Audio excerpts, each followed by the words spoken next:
Hello दोस्तों, Dalip Hindi shorthand classes में आपका हार्दिक स्वागत है।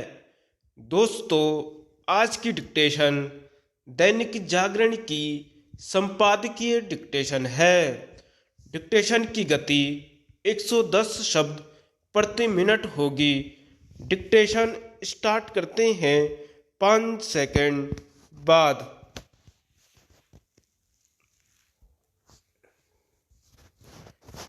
घातक अनदेखी।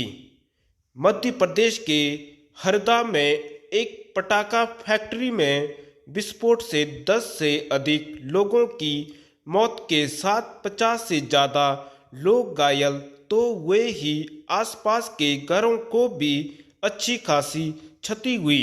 ऐसा इसीलिए हुआ क्योंकि फैक्ट्री घरों के आसपास ही थी और किसी ने इसकी चिंता नहीं की कि हादसे की स्थिति में जान माल की क्षति कहीं अधिक हो सकती है। इस पर हैरानी नहीं कि यह सामने आ रहा है कि फैक्ट्री में मनमाने तरीके से बारूद का भंडारण किया जा रहा था। यह भंडारण कितने बड़े पैमाने पर किया गया था, इसका पता इससे चलता है कि उसमें विस्फोट के कारण आधे घंटे तक धमाके होते रहे और इलाके में अफरा तफरी फैल गई।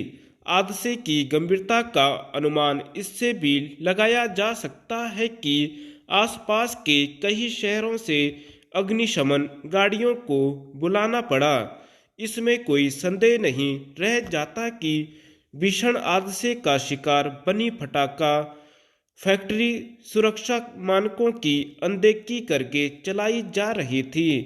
यह अनदेखी इसके बाद भी हो रही थी कि कथित तौर पर फैक्ट्री का समय समय पर निरीक्षण किया जाता था। कोई भी समझ सकता है कि फैक्ट्री के निरीक्षण के नाम पर खानापूरी की जा रही होगी। संबंधित विभाग के अधिकारी कागजों में यह दर्ज करके कर्तव्य की इतिश्री कर लेते होंगे कि फैक्ट्री तय मानकों के हिसाब से चलाई जा रही है। फैक्ट्रियों, होटलों आदि के साथ सार्वजनिक स्थलों की सुरक्षा के मामले में अपने देश में ऐसा ही होता है। निरीक्षण के नाम पर सुरक्षा मानकों की अनदेखी ही की जाती है। इसी कारण अपने देश में वैसे हादसे लगातार होते ही रहते हैं, जैसा हरदा में हुआ। इन हादसों में तमाम लोग मारे जाते हैं और शासन प्रशासन के साथ देश की भी बदनामी होती है, लेकिन कोई जरूरी सबक सीखने से इनकार किया जाता है। स्थिति यह है कि जांच और कार्रवाई के नाम पर भी लिपापोती होती है और जिम्मेदार लोग मुश्किल से ही जवाबदेह बनाए जाते हैं। एक ऐसे समय जब देश को विकसित बनाने की कोशिश हो रही है, तब यह देखना दयनीय है कि इस पर निगाह नहीं जा रही है कि कार्यस्थलों, सड़कों, सार्वजनिक आयोजनों आदि में सुरक्षा के सामान्य नियमों की उपेक्षा ही अधिक होती है। जब देश के बड़े शहरों तक में ऐसा होता है, तब यह अनुमान लगाना कठिन नहीं कि हरदा जैसे शहरों में क्या होता होगा।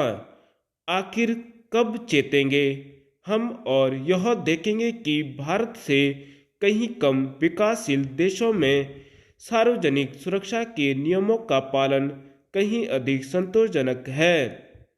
कम से कम अब तो यह समझा ही जाना चाहिए कि सार्वजनिक सुरक्षा के नियमों की अनदेखी देश की प्रगति में एक बड़ी बाधा है।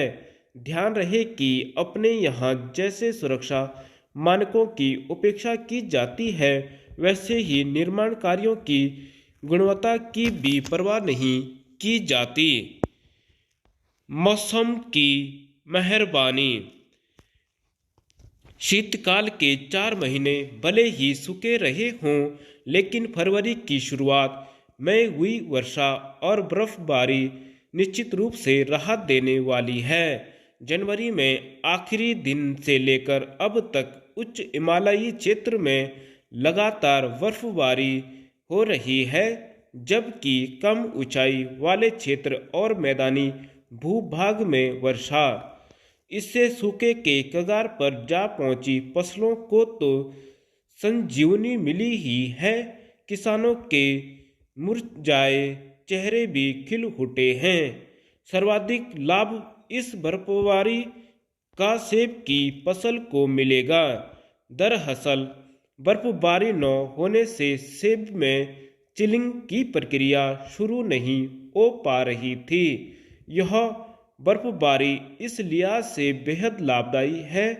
सेब उत्पादक चिलिंग के लिए लंबे अरसे से उसका इंतजार कर रहे थे।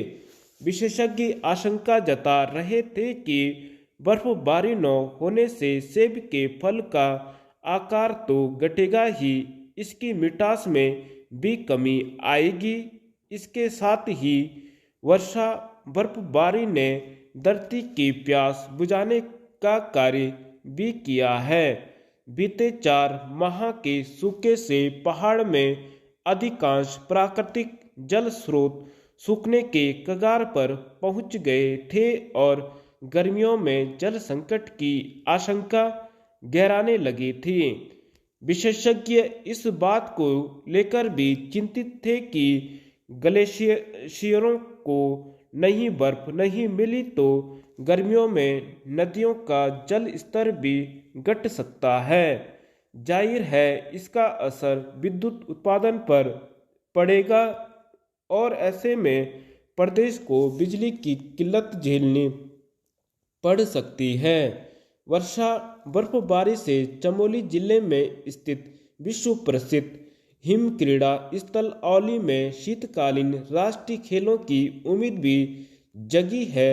इन दिनों औली के Nanda Devi international skiing slope पर 2 फीट से अधिक बर्फ मौजूद है, जो कि शीतकालीन खेलों के लिहाज से पर्याप्त है। बर्फबारी से पर्वतीय क्षेत्रों में कई सड़कें अवरुद्ध हैं और बिजली पानी की आपूर्ति बाधित होने से कुछ मुश्किलें भी खड़ी हुई हैं, जिन्हें दूर किया जा सकता है, लेकिन मौसम की अनुकूलता सबके लिए जरूरी है। धन्यवाद।